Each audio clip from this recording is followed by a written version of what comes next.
Hello माय YouTube family. तर बघा, हा एक केक चॉकलेट फ्लेवरचा हाफ KGचा आहे. या कस्टमरने याच्या आधीही मला एक केकची ऑर्डर दिली होती. तो केक त्यांना खूपच आवडला होता. त्याच्यानंतर मला त्यांनी एक 5 वाजता केक तयार आहे का असं विचारलं. तर मी केक तयार नाही असं सांगितलं, कारण मी केक बनवून ठेवत नाही आणि ती ऑर्डर त्यावेळेस मी कॅन्सल केली. तर त्यावेळेस त्यांनी बेकरीमधून केक घेतला, तर तो केक लागला खराब. ते एवढे कस्टमर त्या बेकरीवाल्याला बोलत होते ना की बस, मग एवढे पैसे द्यायचे आणि केक लागला खराबच. म्हटलं आम्ही होम बेकरना ऑर्डर आली कीच केक बनवतो, आम्ही केक बनवून ठेवत नाही, आमचे केक फ्रेश असतात. आणि या कस्टमरची बघा दुसऱ्यांदा आलेली ही ऑर्डर आहे. ते ना माझ्या पहिल्या केकची खरंच खूप तारीफ करत होते.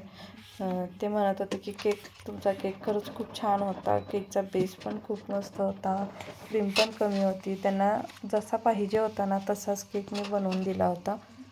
तो केक त्यांना सर्वांनाच, त्यांच्या घरातल्या सर्वांनाच तो केक खरंच खूप आवडला होता. बेकरीतला केक खराब लागल्यापासून तर ते कस्टमर माझ्याकडूनच केक घेत आहेत. आणि त्या कस्टमरने बघा आधी जी डिझाईन सांगितली होती ना, सेम तशीच डिझाईन बनवायला सांगितली. माझ्या चॅनेलवर बघा सेम तशीच डिझाईन आणि मी बनवलेला केक आहे. मग मी काय केलं, पूर्ण केक आधी बनवून घेतला आणि केक सेट करून घेतला. मी जो क्रीम कोट करून ठेवलेला केक होता ना, त्याचं वजन तुम्ही बघू शकता, 500 ग्रॅमच्या वरच भरलेला आहे. त्या कस्टमरने सांगितलेली सेम तशीच डिझाईन बनवली आहे, फक्त कलर वेगळा बनवलेला होता. कारण माझ्याकडे ग्रीन कलरचे बटरफ्लाय होते, म्हणून मी केकही ग्रीन कलरचाच बनवला. वरून बघा बटरफ्लाय लावून घेतले, शुगर बॉल्स पसरवून घेतले आणि साईडनीच ना बॉर्डरही बनवून घेतली.